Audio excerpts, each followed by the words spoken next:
Good morning, good afternoon, good evening, wherever you are in the world at the moment.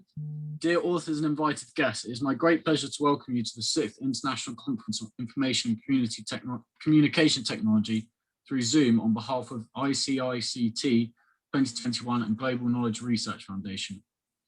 As every one of us is passing through unforeseen circumstances due to COVID-19, we wish everyone and their families a safe time, and we are further. With immense happiness, I would like to share that we have received an overwhelming response this year from across 90 countries, where 1,150 papers were received and 350 papers were accepted, contributing to the success of this conference, and the papers would be published in 4 volumes this year. We are thankful to all of our guests present on this platform to join us digitally for the conference in these unpredictable times and make this conference more fruitful in terms of technical knowledge. I hope you enjoy the 2 days of knowledge interactive sessions. Now, what I'm going to do is I'm going to introduce our chair. Allow me to. So our chair today is Nanjan Day, who I'm going to just tell you a little bit about quickly before we get started. So, well, this is quite a mouthful. Nanjan Jay is an associate professor in the Department of Computer Science and Engineering at JIS University in Kolkata in India. He is a visiting fellow of the University of Reading in the United Kingdom. He is an adjunct professor of Ton Doc Thang University, Ho Chi Minh City, Vietnam. Previously, he held an honorary position of visiting scientist at Global Biomedical Technologies Incorporated in the USA. He was awarded his PhD from Jadavpur University in 2015. He has authored more than 80 books with various press releases and published more than 300 papers. He is the editor-in-chief of the International Journal of Ambient Computing and Intelligence, associate editor of IEE Access, and International Journal of Information Technology. He is a series co-editor of Springer tracks in Nature-Inspired Computing Engineering, problem solving and intelligent signal processing and data analysis. His main research interests include medical imaging, machine learning, computer-aided diagnosis, data mining, etc. He is the Indian ambassador of the International Federation for Information Processing. Right, so that is me just quickly summarizing who the chair is for today. As we proceed, what's going to happen is we're going to do the presentations, have around 12 minutes to present, and then we have 3 minutes of questions where anyone who's watching can ask questions, and our chair, Nilanjan, will likely answer questions. So to start with, if possible, could we get the author of the title, Specifics of Digitization Strategies for Risk Management Systems as a Transformation Factor of Russian Companies' Management Systems in the Context of the COVID-19 Pandemic? Have we the author for this? If so, oh yeah. Apologies, I was going to try to say your, yeah, there you are. Right. Yes. Are you ready to go? Yes, yeah? Of course. Okay, I'll mute myself and I'll let you crack. Good luck. Okay.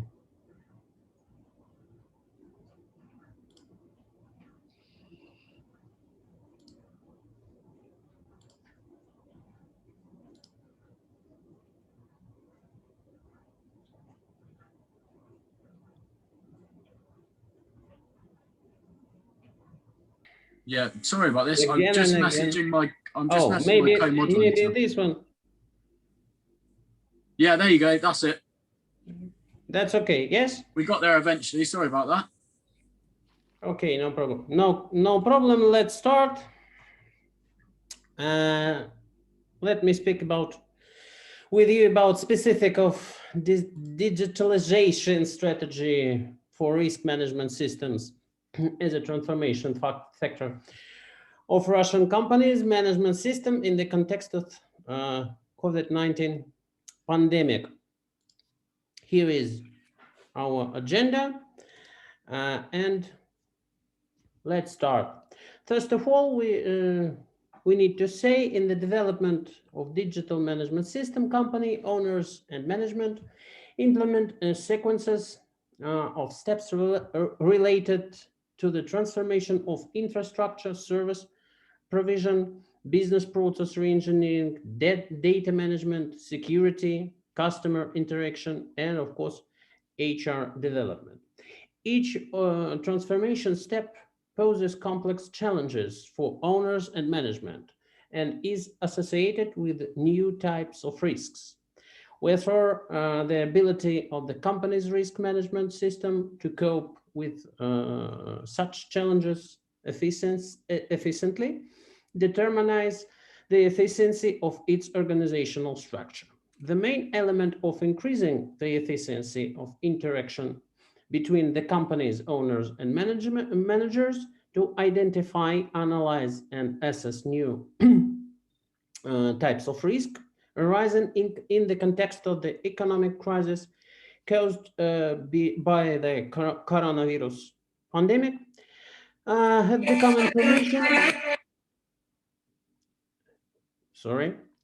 become information and communication technology or digital technology.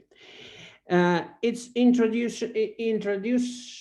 introduction, both in management system in general and risk management system in the quarantine condition that have allowed many Russian companies to develop their economic systems and bringing together employees, partners, and consumer into an integrated space. Which instruments of risk management in digital era and in context of pandemic? First of all, as part of change in the technological modes, the risk management involves the development and implementation of strategy and solutions which meet the new requirements for controlling the risks and the opportunities for the development of the organization. So the second one of the main tasks of the possessory risk management system in the process of ensuring the economic sustainability of the organization is the support of decision-making on the design and operation of the main elements of the organization management system. The second position which we are analyzed in our paper is analysis on the content of process of introducing digital technology in Russian companies, strategic management and risk management systems in the context of the pandemic. Based on the results of assessing the functional effectiveness of Russian companies' strategic management system in the context of quarantine measures to the economic crisis caused by the pandemic, we conclude that the use of such digital visualization of strategic management and risk management would reduce the severity of the crisis phenomena for the owners of many companies. In addition, introducing such digitalization patterns for risk management system facilitates the company's management functioning. In most cases, it's easier for managers to deal with graphical presentation than with huge tables, long text, and etc.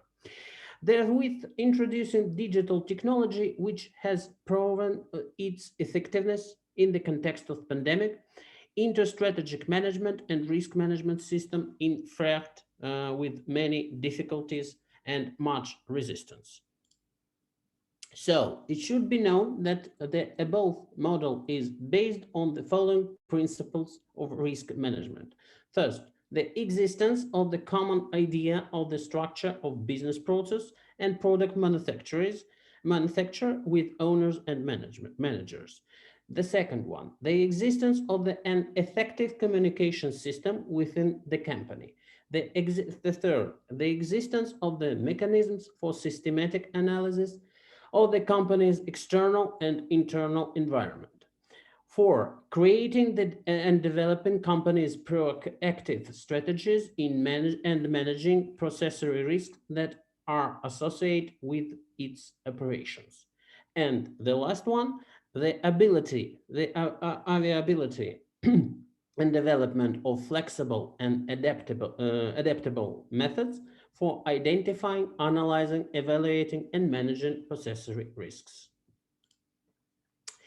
It's oblivious that the scheme proposed in this paper for implementing the digital technology in the Russian company's strategic management and risk management system is an ecosystem that connects people, process, and technology.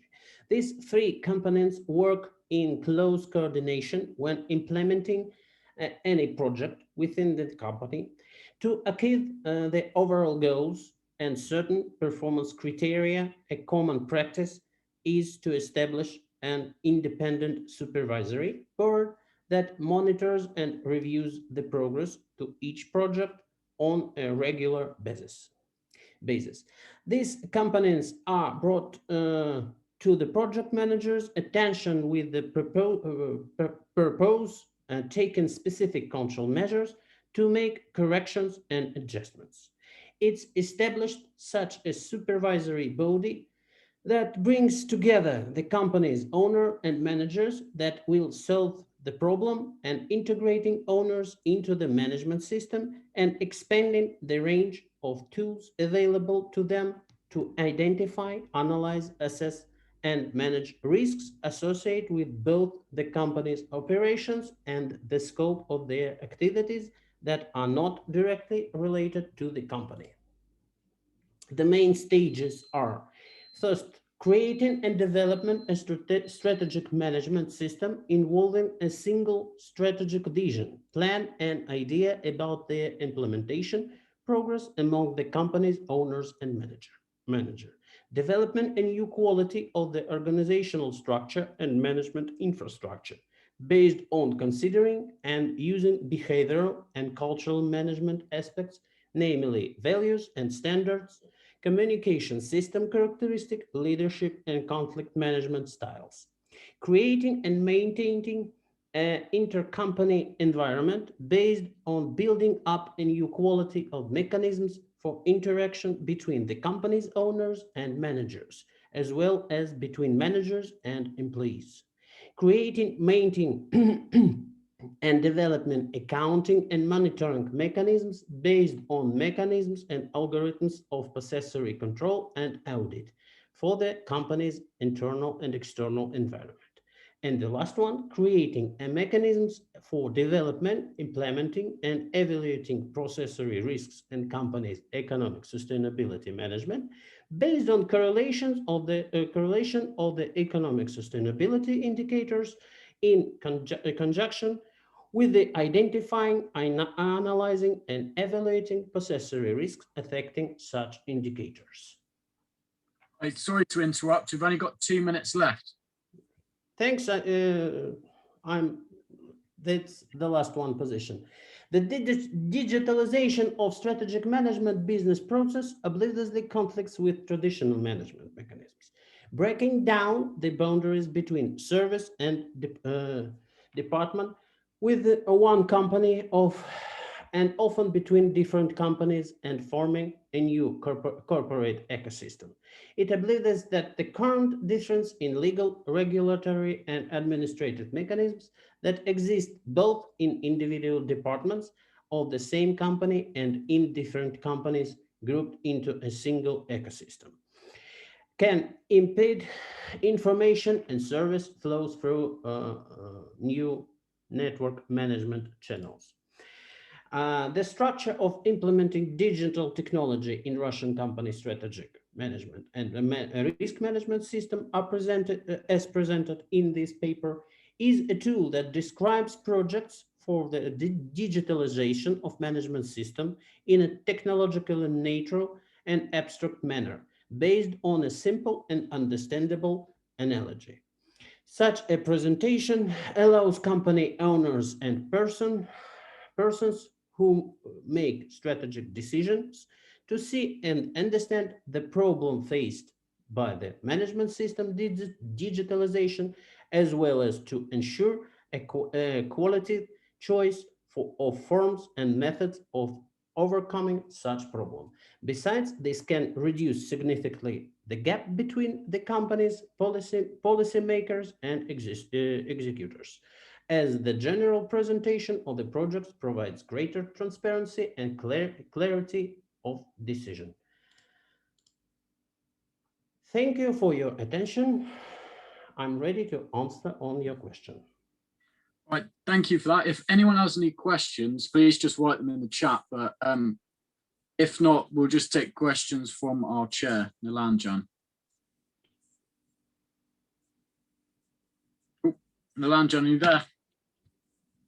Yes, I'm here. Oh, yeah, Thanks for your presentation. So I just have one query. Before this pandemic, the digitization was there, and the digitization strategy for the risk management was also there. So do you think that this COVID actually changed anything in that risk management system? Sorry, What I'm trying to tell you, if you keep the pandemic aside, before pandemic, digitization was also there. So digitization strategies for risk management was also there. So it's nothing new. Yeah, so what's if new? you keep What's new? Yes, first of all, the new situation can be described that pandemic opened new projects for digitalization. So we can say that digitalization, digital technology is the main problem. Yes, we used digital for in this situation, yes, but they opened new kinds of risks, and we should to adapt our risk management systems for these conditions. Yes, but I need to say that we just in a first step, we just start our research, and we didn't have enough materials for analyze of situation, for example, in Russia. Yes, but we're trying to get more information for future, in the future. Okay, thank you. All right, thank you very much for that presentation.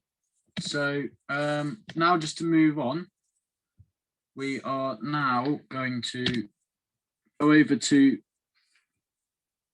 Braulio Murillo, sorry if I pronounced that incorrectly, who is going to present a systematic mapping review of PMO frameworks. I will just see. Oh, yeah, you've unmuted your mic. Okay. Yeah, Braulio, if you're ready to go, then please go ahead. Okay. Good afternoon, everyone. Let me share my screen.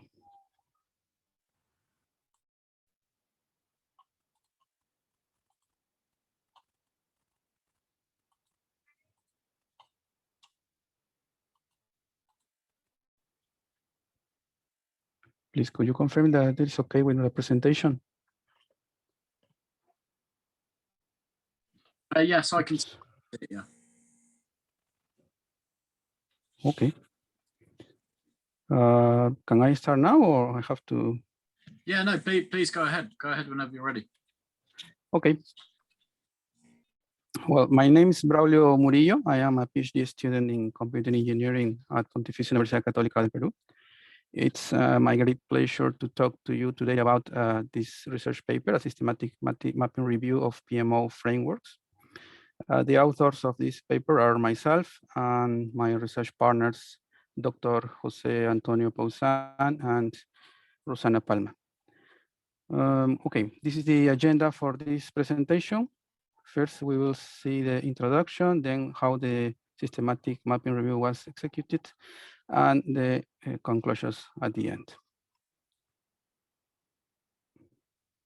Okay, it's well known that project management represents a huge challenge for organizations, even though there are many methodologies for this purpose. In addition, the problem is complicated when the organization has to execute several projects in parallel. So to solve this problem, many organizations decide to implement a PMO. PMO is a project management office. However, the question is, how should it be implemented? And this research paper performs a systematic mapping review to find case studies or experiences that show a framework to implement a PMO successfully. How was the systematic mapping review conducted? Okay, the objective of this paper was to find the most used frameworks for the implementation of PMOs for the management of technological projects. So for this purpose, we define the following research questions. Research question number 1, what are the most widely used PMO framework? Research question number 2, in what are PMO frameworks being applied? Research question number 3, in what type of work being applied? The number 4 is the PMO framework applied only to projects. And finally, in what country was applied the study? So we use the PRISMA 2009 flow diagram of the works to be reviewed. You can see in the figure that in the identification phase, 622 research papers were obtained when applying the search string. Of these, 148 duplicate papers were found. Of the remaining works, 430 were excluded for the following reasons, because they were not in English and their content had nothing to do with implementation of PMO. The remaining 44 papers were reviewed in detail. Of these, 20 papers were excluded because they only mentioned the PMO but did not provide any input for its implementation. So you can see in this table the summarized results. Only 24 relevant papers for this purpose. Well, we answered the first research question. From review papers, only 29% of the papers define their own framework. Of these papers, the vast majority propose their own framework based on exhaustive review of the literature. 71% do not define a framework for the implementation. They only suggest its uses for better project management within the organization and propose the main criteria to be taken into account for implementation. You can see there's a few papers for this topic. What were the criteria you can see in the figure? They recommend define functions, roles, type, structure, processes, benefits, type of governments, and key performance indicators. We have to take into account these criteria in the moment when we try to implement a PMO. Regarding to the research question number 2, in what industries are PMO frameworks being applied? Well, it's observed that 38% were applied or developed taking projects of any type of industry domain. The other group of papers, 13% were applied in public sector. 8% of the papers were found for each of the following sectors like banking, finance, military, and IT. And the remaining papers were applied in other contexts of industry, like mining or non-governmental organization. Regarding to the research question number 3, in what type of organization are PMO frameworks being applied? It observed that the half of the papers have proposed to apply in any type of organization, and the other half in large organizations. For the research question number 4, is the PMO framework applied only to IT projects? Well, in this case, the vast majority of studies, 75%, were applied for any type of projects. And the remaining papers were applied for the IT field only. Finally, in the last research question. From the result, it is known that the largest amount of paper, 20%, were produced in Brazil, 16% of the following papers were produced in Portugal, and the 12% in Canada. Well, what does it mean? What are the conclusions for the paper? This paper shows that there are very few experiences where complete frameworks for implementing PMOs are proposed. And the majority of proposed frameworks are developed by the authors themselves in the literature review. They are not following any standard or methodology, propose their own framework. The authors of this paper agree with the other authors that the frameworks defined by institutions are very rigid and cannot be easily adapted to different environments, to different organizations. We suppose it is because any organization has his own culture or his own, I don't know, world with these thoughts.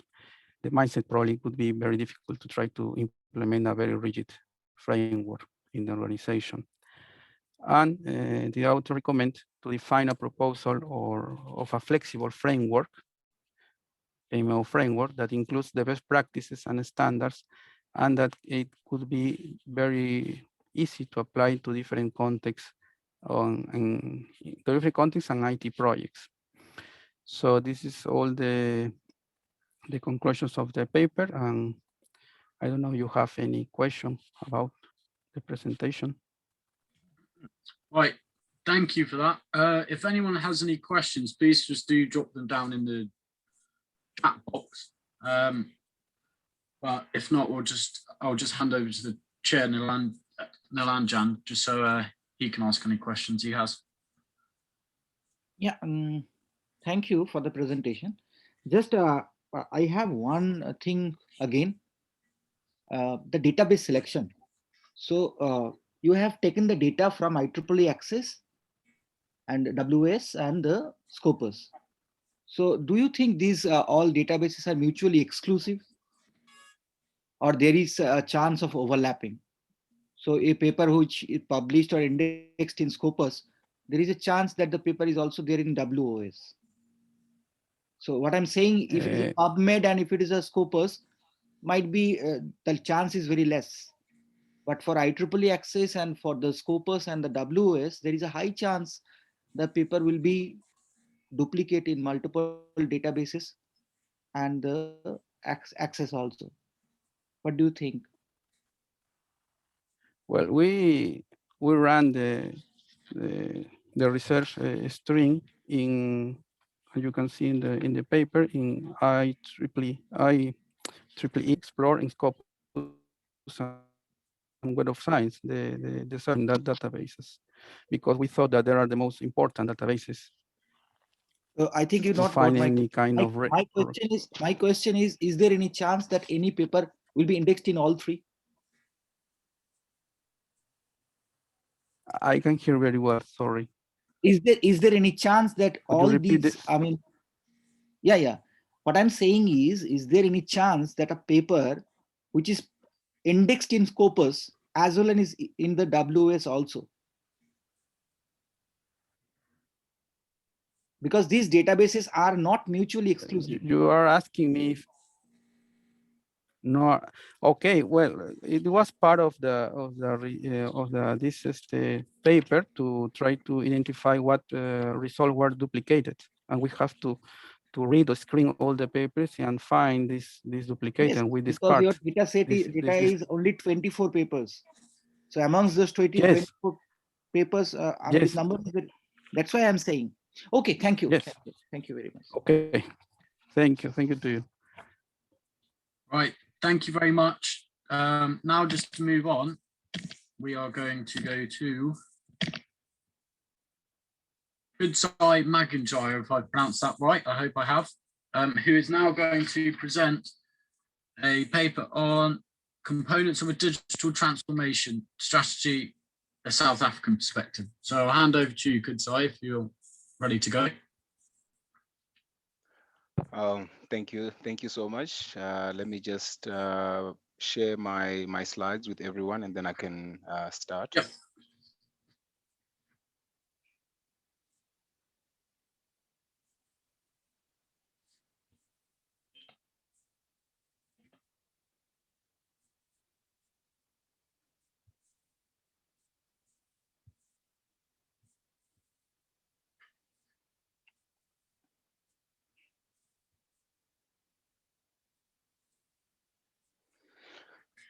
Thank you so much. So I am a PhD student at the University of Pretoria here in South Africa, and I'm supervised by two professors, Professor Hanley Smuts and Professor Outa van der Mava.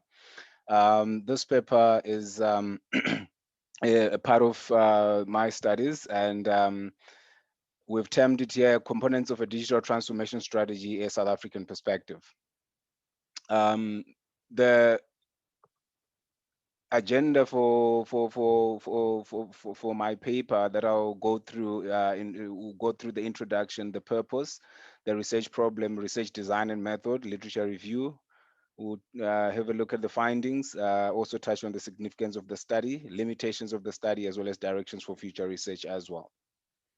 So what we're finding out within digital transformation is that this is something that has begun quite a long time ago. It's just that I think the terminology has been changing in terms of what the move towards more digitization or more digitalization is actually called.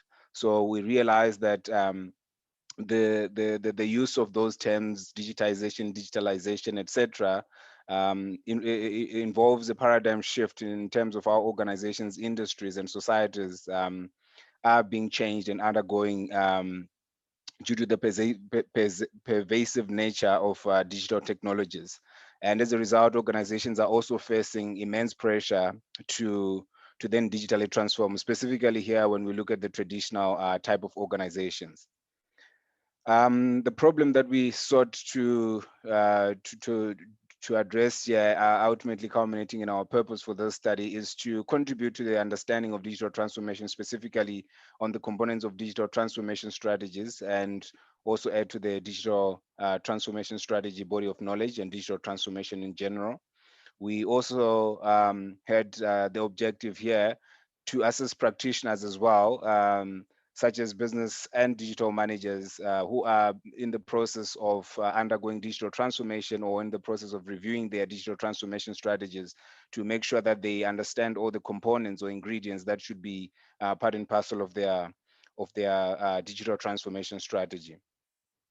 So once again, like I mentioned, as companies adopt the digital transformation strategies, there is a clarion call in the literature to conduct research in digital transformation strategy in general, more specifically in relation to our paper on the components of the digital transformation strategy. Also, it seems that there is a paucity of of the options that are available to practitioners to choose from in terms of the digital transformation strategy options that are available to them, as well as also the components that managers need to consider as far as coming up or developing and implementing a digital transformation strategy is concerned. In terms of the research method, the study falls within the interpretive paradigm, as well as we also use the qualitative research approach. We then applied the convenience sampling to reach the target population or research participants that work specifically in digital transformation, as well as strategy, who were subject matter experts in this particular subject. We collected data via in a qualitative internet mediated questionnaire, which we hosted on SurveyMonkey. We also did an extended review of the theoretical literature. We also looked at the analysis of the data that we collected using thematic networks, specifically for data analysis to find the themes as well as the sub-themes that were coming out from the data that we gathered. So from the literature, first of all, we found out that digital transformation strategy in itself is essentially a strategy where that's availing both business risks, opportunities to organizations. And specifically, the digital transformation strategy looks around or specifically focuses on the steps that the organization needs to be able to take in order to achieve the state of being digitally transformed. What we also found out in the literature was also some other concepts around, for example, the elements of digital transformation. The 4 elements here that Berman highlights are using of digital technologies, customer value creation, structural organizational changes, as well as financial aspects as well, that all digital transformation strategies have got an aspect of this. In terms of the findings, we found out from our data and from the thematic analysis that our data yielded 8 global themes that I will talk through in detail in the next slides, also showing those thematic networks as well. So the first one that we found out that was quite significant was around digitizing the customer experience. And that had 2 main sub-themes that were associated with it, which is the use of digital to improve customer experience, as well as the use of digital to solve customer problems or needs. The next one that we found out was the use of technology or digital technology to digitize products and services. And we saw that this would involve whether it's actually coming up with new products. For example, especially in the data space, we found out that companies, especially in the banking space, are beginning to digitize some of their data that they're collecting about their customers and selling it back to their customers as insights that those customers can then use to then make decisions in terms of their business, etc. And also making more physical products or products that were not available on an online basis to now become available from a 24/7 perspective, where clients can be able to transact and interact with that product at any point in time. We also looked at Digitise. We also found that digitizing of employee ways of working was also quite significant. And this involves digitizing the employee experience in terms of how the employees of an organization are able to also work and interact with digital tools and systems, information systems that they use to accomplish their everyday tasks. We also found that it was also digitizing, the ways of work, which involved automating some of their tasks, as well as some of the work that they did to try and streamline those processes as well. The other one was around digitizing or digitization of business processes. And as per this thematic network, we see that a lot of it is around automation of business processes, also making business processes a bit more efficient, reducing the inefficiencies that are inherent in some of the business processes as well. What we also found out was that digital technologies and digital transformation as well is being used to achieve competitiveness through to achieve the competitiveness for the organization. So a lot of organizations are now using digital transformation as a capability to actually be able to defend their market share, as well as also to compete effectively with other companies in the industry and market. We also found out that it is also being used to grow the organization.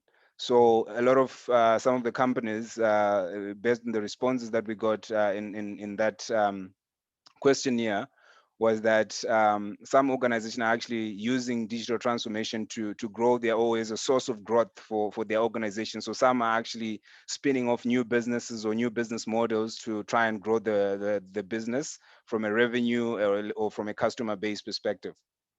We also found that organizations as well are also using digital transformation to realize the business strategy. So this is actually now embedding digital transformation as a core to their strategy, and use that as a means to actually achieve their overarching business objectives. We also found out that organizations are using digital transformation to innovate in the organization. So using it as a source to be able to actually either enable innovation or use it to actually drive the innovation itself. And we also came up with a definition here that we proposed on the basis of the components that we found, those 8 components. So we therefore define a digital transformation strategy as a strategy that outlines how an organization will use digital technologies in order to digitize the customer experience, products and services, employee ways of working, and business processes. It also encompasses how the organization will use digital technologies to be competitive, innovative, to grow the business, and to realize the business strategy. The significance of our study is that the study contributes to a better understanding of digital transformation, specifically on the components that a digital transformation strategy should have. The study also proposes the definition of a definition or a component-based definition of a digital transformation strategy. From a practitioner point of view, we are also bringing clarity in terms of what a digital transformation is, and also guide those that are formulating or refining their digital transformation strategy on what components should be incorporated in that strategy. Managers in organizations can also use that as a benchmark as well to identify missing components, as well as to then augment their strategies. The limitations of the study. Sorry to interrupt, we've only got 2 minutes left. Sure. So the limitations of the study is that being an interpretive study and qualitative research, there's of course bias either from the research participants or also from the researchers as well, in terms of interpreting that data from an epistemology perspective. We also offer here directions for future research. We suggest that given that the literature is still developing and deficient, we suggest that there should also be focus on understanding the digital transformation process, formulation process in organizations, how that actually takes shape. Also, the same study could be conducted using a positivist paradigm and a quantitative research approach, so that we can then be able to contrast and compare research findings as well. Thank you. Right, thank you very much for that. I'll just ask if anyone has any questions, just to put them in the chat box.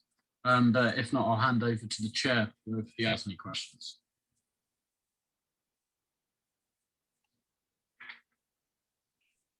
Lanjan, have you any questions? Yeah, just one suggestion and one question. The suggestion is in the slides, you have mentioned multiple times the references in first 2-3 slides. Those references numbers are there, but the references are not there. Okay. It's on the next slide. Yeah, in the Oh, okay. So last slide, correct. So okay, that's why I mean you skipped that one.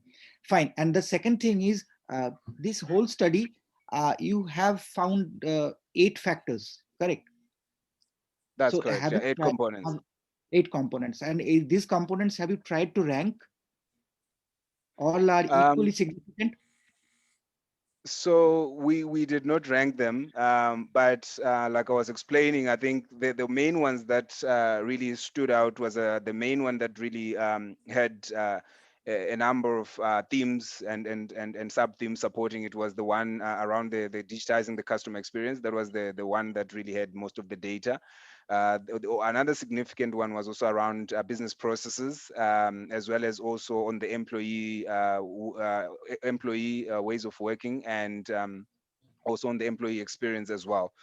Then the other ones were pretty much less significant. Those 3 were the ones that I would put at the top of the list. So my suggestion is, in later onwards, once you go for collecting ground data by questionnaire or something like this for further research, that time you might go for some kind of factorial analysis or something like this, so that you can group those components and you can say these components are prominent components and these are not that much significant component. Okay, thank you very much. Thank you.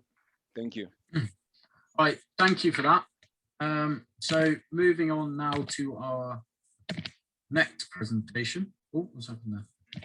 Sorry, 1 second. So moving on to our next presentation, we have Maury, whose paper is Green IT Practices in the Business Sector. Are you there, Andrea?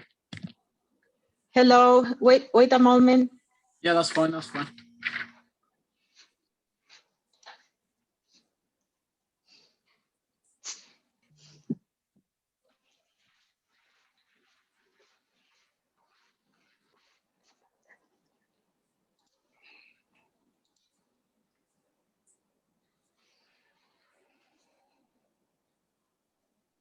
Okay, you can see my screen? Yeah, we can see it. Good luck.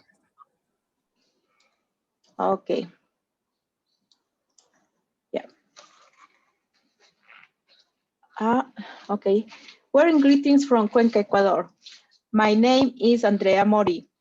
I would like to comment on the paper entitled Green IT Practices in the Business Sector. The purpose of this study is to determine the level of the application that the company has in the terms of green IT practices. In this context, the study begins with a conceptual theoretical review, which serves to identify the different variables involved in green IT and to support the 9 research hypotheses. The relationship between the identified constructs hypothesis generates a structural equation model. The operationalization of the variables is translated into a questionnaire with 60 indicators to determine the situational state of the several companies with respect to green IT. The instrument is applied to 47 informants from several organizations in the city of Cuenca in Ecuador.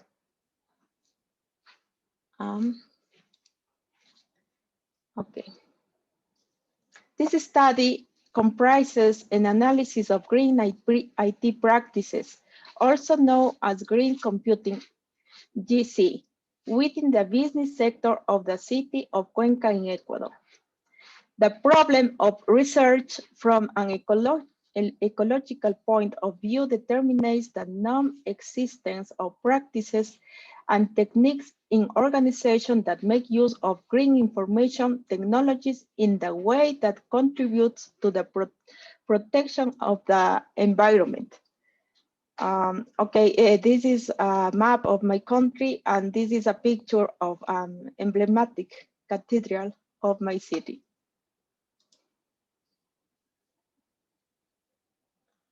The review or literature is carried out on the implication of green IT, green computing, green practices, reference models, experiences, strategies, application techniques on hardware and software in certain organization, and investigation into current environmental protection standards in the region and the country.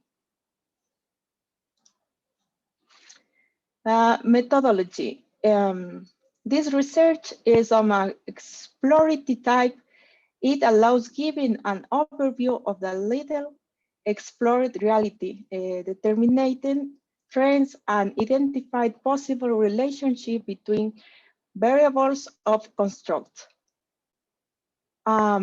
It's also descriptive and correlational science. It seeks to determine the way in which green IT practices are carried out in the organization analyzed.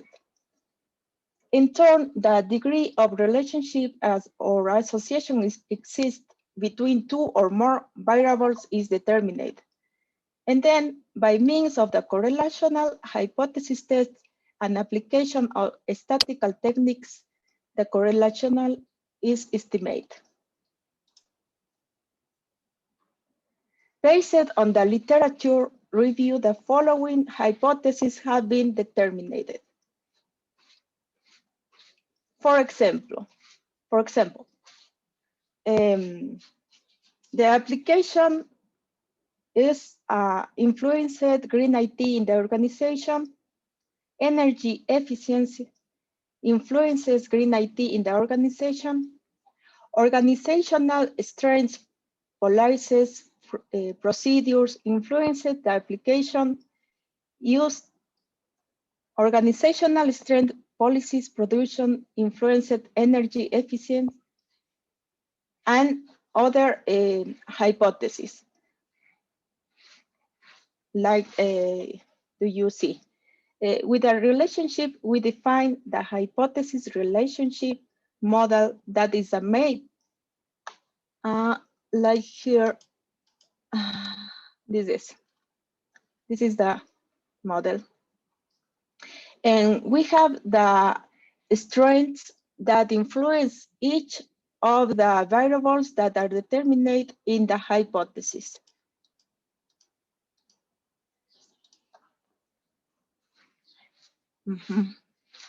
For the demonstration, an instrument of 60 questions or indicators were used, and they we evaluate on the Likert scale. Following this procedure. Okay, I can see. Okay, authorization to gather information. Number 2, disposition of the database of all informants, selection of the most suitable informants, application of the questionnaire, data preparation, and structure model.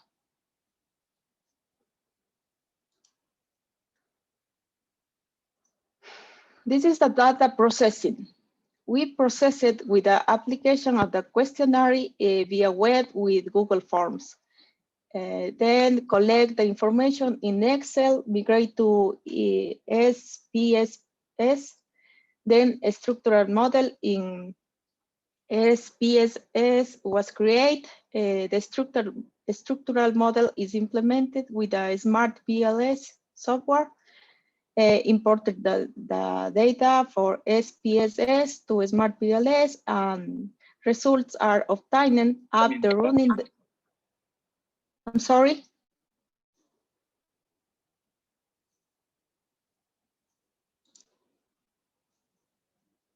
Okay. Results are obtained after running the smart BLS algorithm. Then the structural model is evaluated in the tool. The model is evaluated, the results of validity of the model and the hypothesis to be demonstrated are obtained.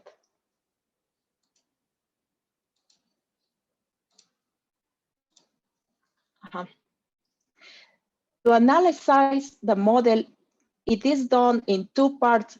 First, the measurement model and then the structural model. For the measurement model analysis, which is this one that here, yeah, it must be determined if the instrument that was applied is valid. It is the external part of the model. Yeah.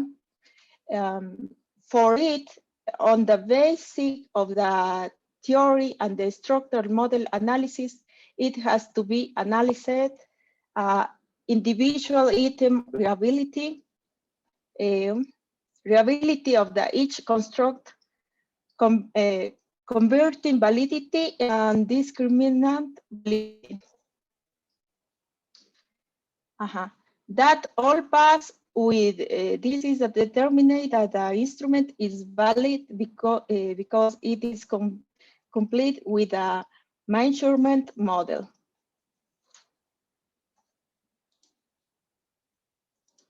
Oh, I'm sorry. Measurement model, yeah. Then the structural part. Yeah. To determine the structural to determine the structural part, that are the relation between the hypotheses that are given between the different ways. The different ways. The analysis of R2 endogenous latent variables affect F2 standardized path coefficient beta. It is fulfilled with the structural analysis itself that ends in the bootstrap analysis. In this one is the determinant that the 9 hypotheses have been accepted. Sorry to interrupt. You've got 2 minutes left.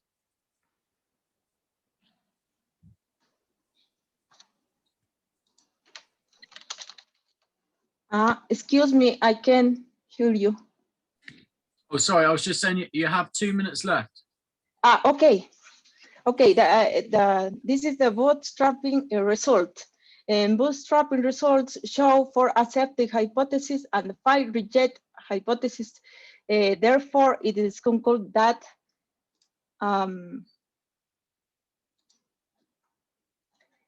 identification of the variables present in the application of green IT practices within organization is fulfilled. The model aims to evaluate the factors involved in the perception that the staff has in the relation to the achievement of adequate practice for green IT. The proposed factors involved are the organizational structure, including policies, procedures, and standards, the efficient consumption of the equipment used during the usual procedures, the print and the paper handling service, the application of software aimed at reducing the high energy consumption, the IT equipment, and finally the plans for the reissue and the treatment of the equipment that has fulfilled its useful life. Reliability tests on construct variables show that some indicators or questions were not significant within the model. So more of these were eliminated in the order to structure a more reliability model for statistical analysis. Of the 60 initial indicators, only 27 remained after the model was adjusted. The same reliability test showed the validity of the model through the fulfillment of several parameters. Thank you. Right, thank you very much, Andrea. If again, if anyone in the chat, but if not, I'll just hand over to the chair, Nilanjan, just if he has any questions. Thank you, Andrea. How many, what is the size of your data? Of the data? Correct. Yeah, it's 60 indicators. And total data you have collected? Only 60. 60, yeah. So is there any rule you follow? 43. 43 data. Uh-huh. Do you think this number is a sufficient one? Questions. Questions. 43 questions. I'm talking about number of collected samples. Collected samples? Yes. Because in Likert scale, how many numbers of samples you have collected? Yeah. Okay. Enterprises of my city. No, that is fine. What I'm saying is, see, suppose if you have 43 questions, that is fine. In Likert scale, how many samples you have collected? Okay, fine. And any reliability test you've done? Okay, it is possible that you send me your questions for the chat because I can't hear you fine, please. Oh, okay. So.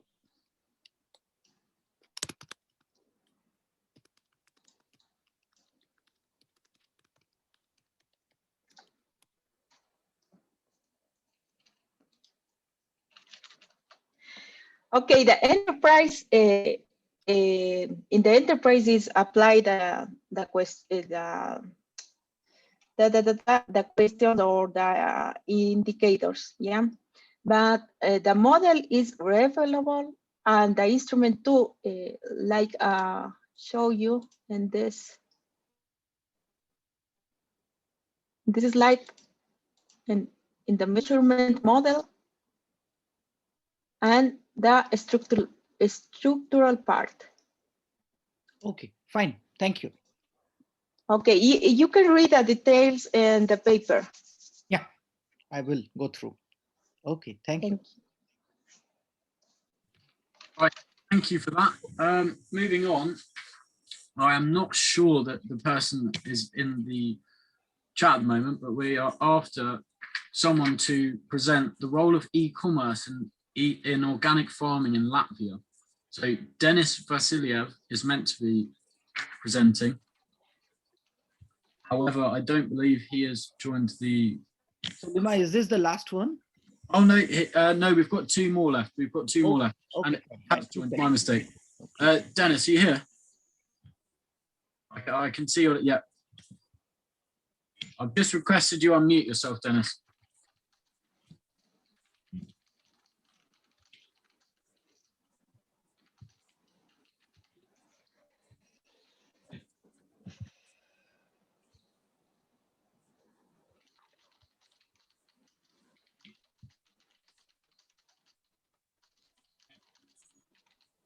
Hi, Dennis. I can't hear you at the moment.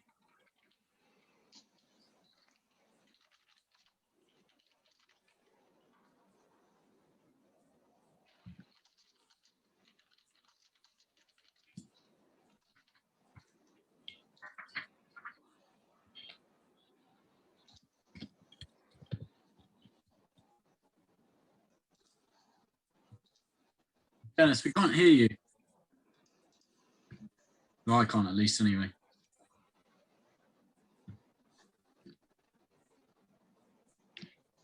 I've just requested you unmute yourself. There you go. Should be okay now.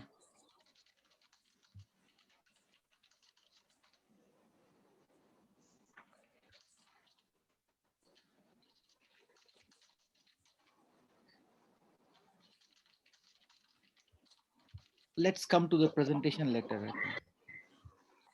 Yeah, Dennis, it seems like we're having a bit of difficulty. Are you able to speak?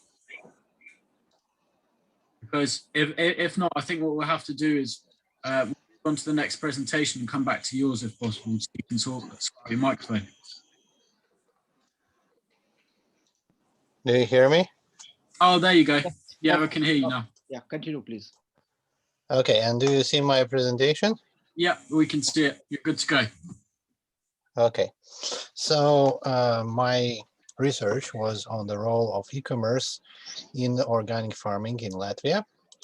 So it was inspired by the fact that a recent report by the UN found that actually the globe fails to meet biodiversity goals, and this includes famous ICICT targets.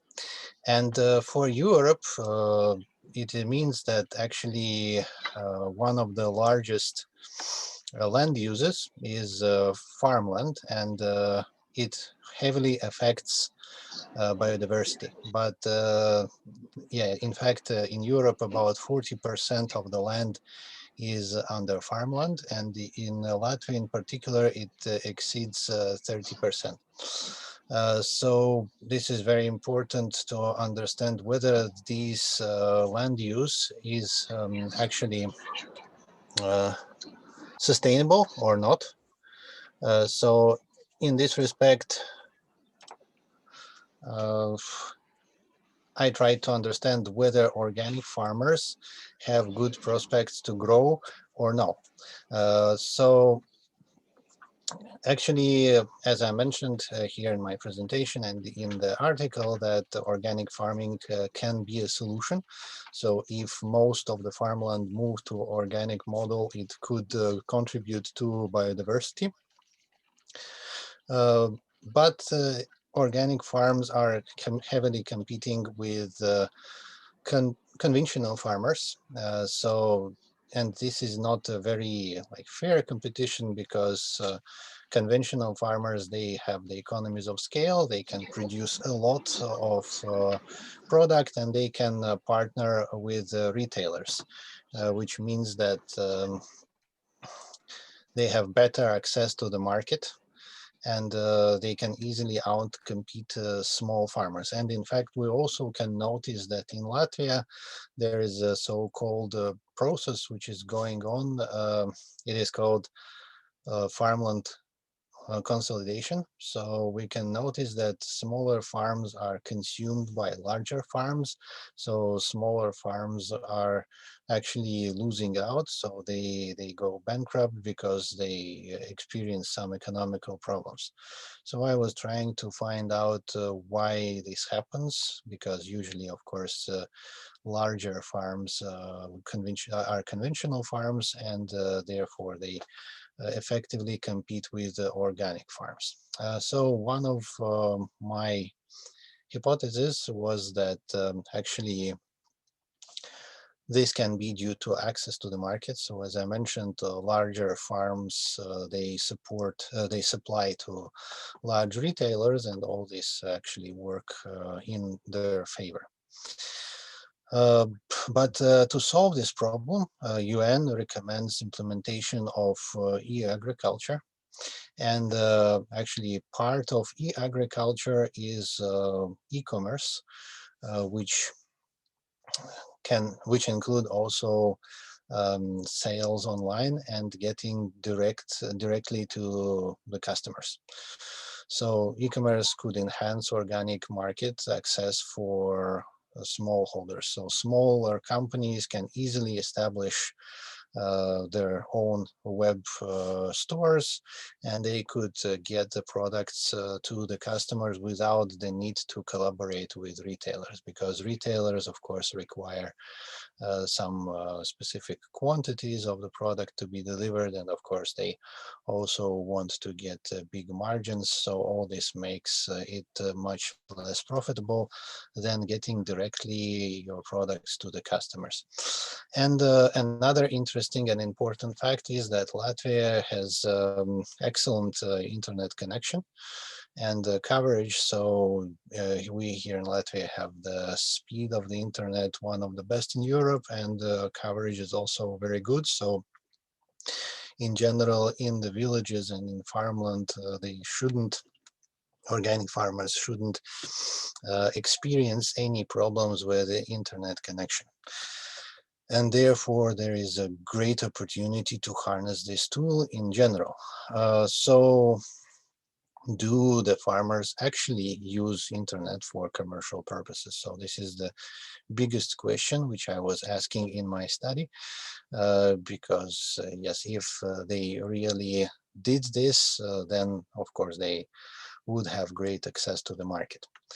So in order to identify and understand whether farmers really use e-commerce, I conducted Google search, and actually I collected a sample of 300 farmers from the total 3,264 registered organic farmers in Latvia. So I used a database with where you can find the list of registered farmers, and selected the sample of 300 using random sampling methods. And after that, I Googled the names of the companies and also individual farmers who are registered in this list into Google to identify whether they have some sort of internet presence. It could be a website, or it could be also social media presence. So what I found, so here are just few findings. If you want to find out more on my findings, you can actually read the article. But here I would just want to emphasize few of them. So the first one is that just 18% of the farmers which I researched had some sort of presence on the internet. And just 8% of them had websites. So it is a very, very small proportion. And 2/3 of those who had websites used them for e-commerce. So we can see that 1/3 didn't use them for e-commerce. They used them for other purposes, for example, for attracting tourists or some other specific uses. So e-commerce doesn't seem to be quite popular between organic farmers. So as we can conclude from these findings and also other findings which I have made actually majority of Latvian organic farmers don't harness opportunities of e-commerce. So there are huge opportunities which are just not used, and this raises some questions. So actually, why aren't they using these tools while the tools are available and they could improve their competitive advantage, allow direct access to local customers, and generally improve their profits, revenues, and yeah, this would generally help them to survive. So I think that this could be due to lack of training. Of course, there's more research needed, but possibly organic farmers and farmers in general are less literate in terms of digital marketing tools. So I'm writing about this in my article discussion, and I'm giving some recommendations there. And the second possible problem is lack of time, because managing digital marketing and sales e-commerce tools takes time. So if you want to maintain this integrated marketing toolkit, you need to devote a huge amount of time. So you need to promote your website, you need to do some contributions to your social media channels, you need to do some backlinks and other things. So generally it requires contribution at least once a week, or so in general, I believe that farmers may be just too busy to deal with these things. So what could be the solutions? So I was thinking about possible solutions. So one of these solutions could be training. And I believe that this could be implemented in the context of European programs. So there are multiple programs currently available that can be used to fund these activities. Especially, as you know, from 2021, multiple European funding tools are launched. So I believe that this could provide a good opportunity for funding farmers and funding training programs. So they could be trained to use digital and e-commerce tools. The second problem, which I mentioned, is the lack of time, and I believe that this problem could be resolved through collaboration, and in particular the collaboration with the NGOs. So there are actually, I don't remember exact number, but there are about several tens of thousands NGOs in Latvia, and a large proportion of these NGOs are operating with some sort of nature conservation, or in some cases they also are operating with farming industry or agriculture. So generally they could help the farmers to maintain visibility of their websites and to help them set up this e-commerce. So they could also attract volunteers and other people who could help farmers, and this wouldn't require time contribution. So establishing collaborations, and in particularly with NGOs, could be crucial to solve this problem. So sorry to interrupt. We've just got 2 minutes left. Yeah, that's okay.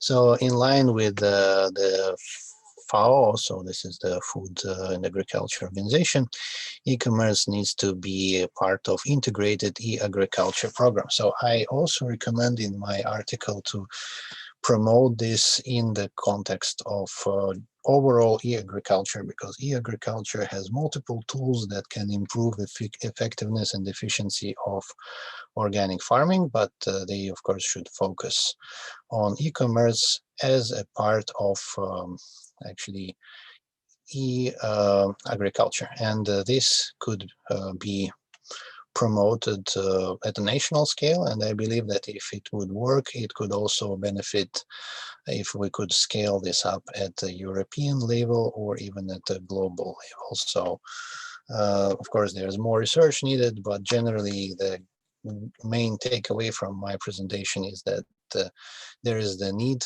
for implementation of agriculture and e-commerce in organic farming sector across Europe and possibly across the globe. So thank you for your attention. That's it. Thank you very much. If anyone's got any questions, again, just put them in the chat box. But if not, I will pass over to Nilan Jan if he has any questions. No, Dennis, it's very nice, Dennis. Thank you very much.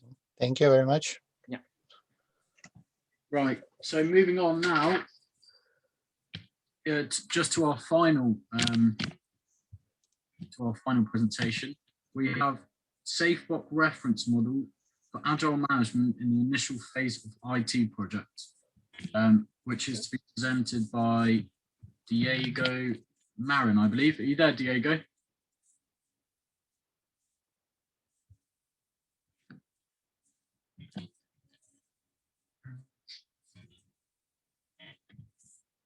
Yep, Diego, I can see that you've got your mic unmuted.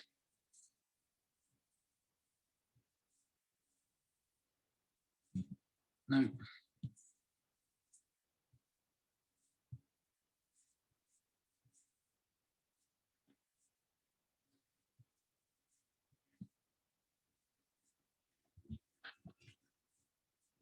Right, I'll just drop you a message.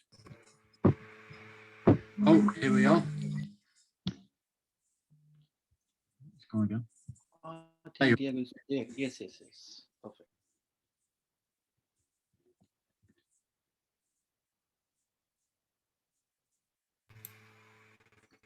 Hi, Diego. Yeah, I can hear you. Oh, you've just gone off again.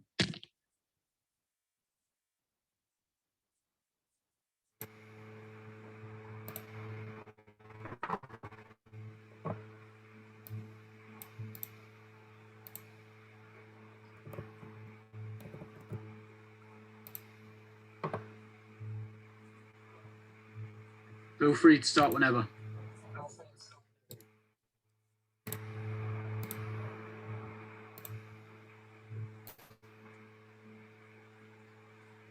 Yeah, all good. Can see that.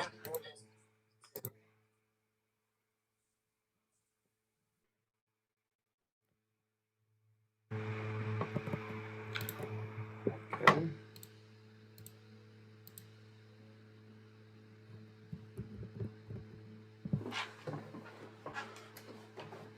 Welcome, everyone. My name is Diego, and along with Jonathan, I am one of the authors of articles Safe Reference Model for Agile Management in the Initial Phase of IT Projects. Today, we want to brief to all the audience the content of the same. In addition, and as an option to address the translation of your question, as well as some part of the presentation, we have the help of Juan Carlos Valderrama. Carlos, thanks. Okay. This model becomes relevant for IT projects leaders, managers, and product owners when AI is used, and a step-by-step guideline to handle the life cycle for the initial phase of IT projects. This phase is critical to have a short-term return of investment. In this slide, we are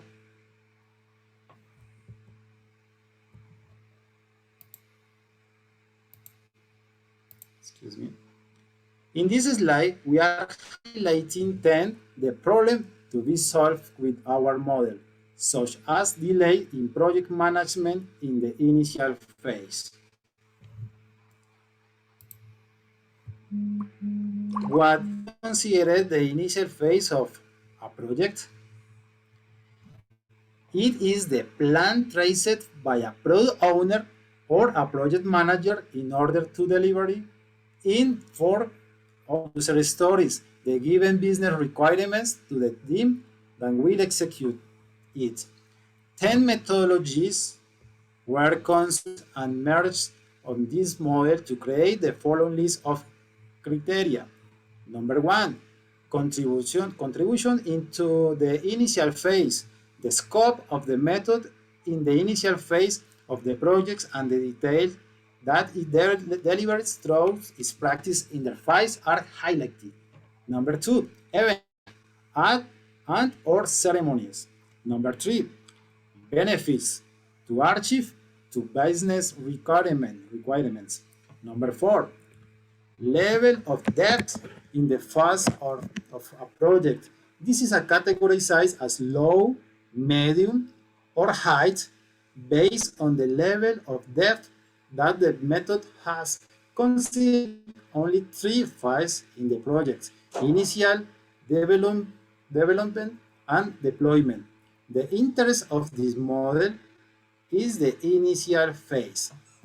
The following comparative table summarizes the analysis for the regard.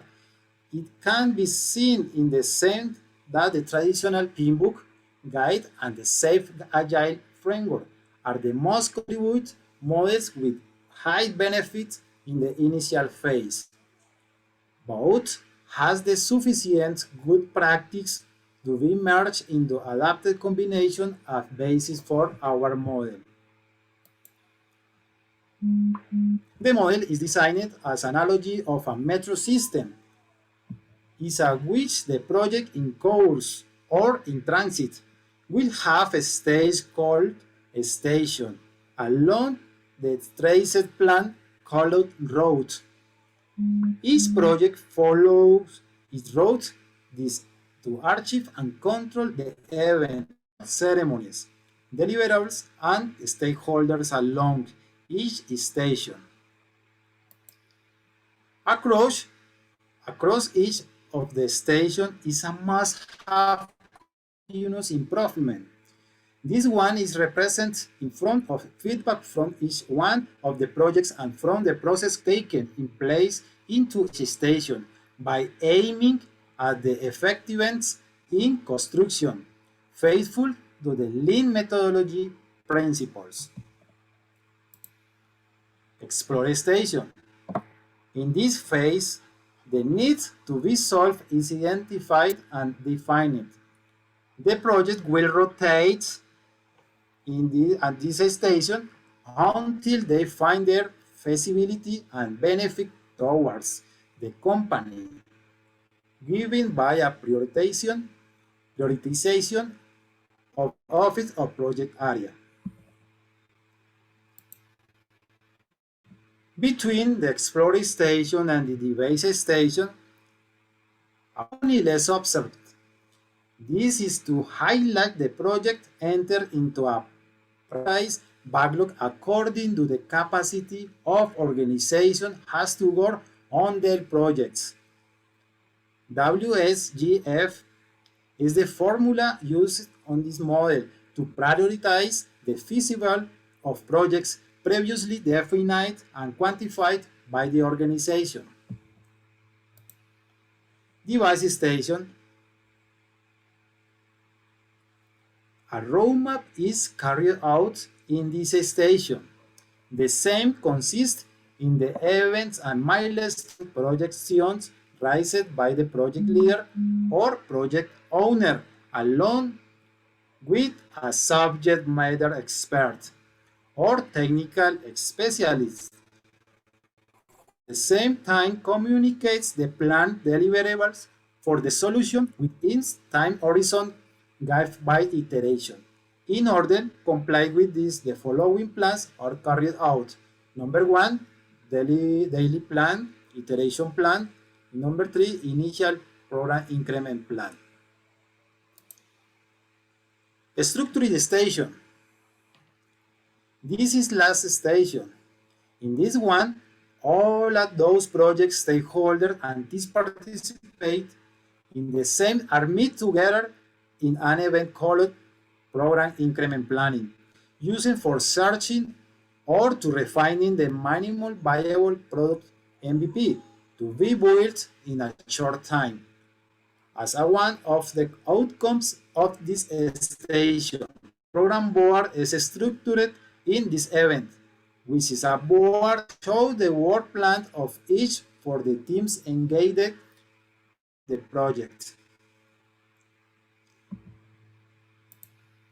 Agility of the model allows the leader to pass the project from the exploration station to the structure station without the need to go through the base station, as long as the project has clear enough detailed information.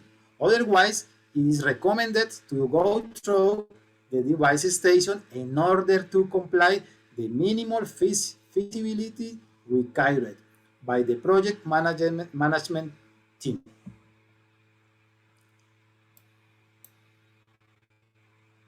The testing were carried out over 33 projects executed in the last 2 years. 47 people in different roles involved in the project construction and management, such as solver, developer, team member, owner, filled up the survey. From those 33 projects, 23 were executed with a traditional development model, other methodologies, and 10 of them with a Savebook model. It is important to highlight the projects were carried out by 3 large-scale companies established in Peru and Colombia. Metrics used. For the present study, 5 metrics used. Project management time in the initial phase of the team and the product owner at the end of the program increment planning. Project canceled per quarter due to not being viable percentage of quality with which the development team received the project initiative to be developed. And complaints or claims in the documentation delivered to the development team is obtained with irrespective rates or score. 5 metrics used. This is Before you like, carry, sorry to interrupt, we've got 2 minutes left. 3 minutes left, sorry. Okay. Oh, you're muted. Give me 1 sec. There you are. Sorry about that. this is like show the graphics for the first 4 metrics. In red, the Savebook model, and in blue, the traditional model. For the 3 first, one Savebook results short time in the initial phase of project, less complaints and less cancellation than traditional methodology. For the 4 graphics, Savebook represents more clarity for the development team than traditional methodology. Finally, for the last metric, regarding the satisfaction at the end of the program increment planning, that is a focus on the satisfaction of the roles, stakeholders, developers, and product owners who participate in the planning of the work in the order to find minimal viable product involved in the program board, which is considered as the final deliverable of the proposed model. Savebook outcomes positive result in a scale of very satisfied and highly satisfied, which demonstrates the proposed model was fully accepted. The result of the contrast testing was given by the metrics that were established in this study and were analysis man witness no parametric U testing. As all the p-value of models metrics are lower than 0.005, then it can contrast that there are significant difference between the results of the application of the Savebook model compared to traditional methodology, such that the Savebook model contributes effectively to agile management in the initial phase of IT projects. This implies that the proposed model is an effective guide for those people in charge of leading or managing managing projects for their organization. The SafeBook model emerged from the good practice of the SAFE and PMBOK framework. Thanks to this, it was possible to facilitate the IT project's execution, streamlining the management in the initial phase of the same, reducing claims and cancellation of projects, increasing the satisfaction of those stakeholders on the received documentation and the time invested in project management. In other words, this model, by using the exploring device and structure station, allows identify projects which generate more value to the organization, with a high probability of building a minimal viable product, leaving aside those potential failed projects because of lack of definition of poor feasibility. Is this the model SafeBook? Thanks. Right, thank you, Diego. Just quickly, I'm just going to unmute you just in case Nilanjan has a few questions. No, it's fine, Diego. Okay, he's got no questions. Right. Okay then. Right. Just quickly, I'm just going to say a few words and then I'm going to get everyone just to quickly turn their video cameras off. Not just yet though. Bear with me.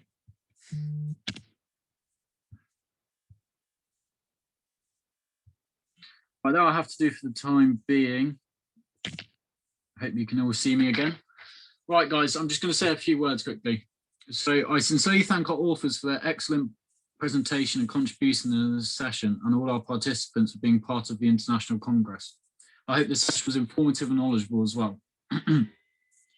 All the presenters will be getting their digital certificates through the mail within 2 working days. Further, all the papers have already been forwarded to the Springer. Publication will be live within 4 to 6 months. I would also like to thank our chair, Nilanjan, who we do have a little certificate for. Yeah, we just would like to thank you, Nilanjan, for chairing the session. This is just a token of our appreciation for the chair on behalf of the team at ICICT 2021 and Global Knowledge Research Foundation. Thank you very much. Thank you. And just quickly, before everybody goes, I would like, if everyone could possibly turn their cameras on, just so I can quickly take a, I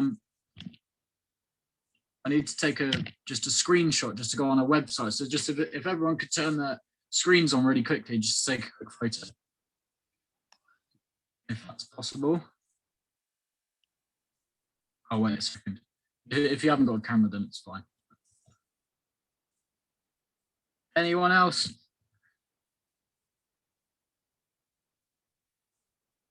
All right, it doesn't look like it, so I'll go with that. Right, oh, there you go. There's another one. Right, well, thanks a lot, guys. That is it for today. Thank you very much. Thank you, everyone. Bye. Bye-bye. Bye-bye.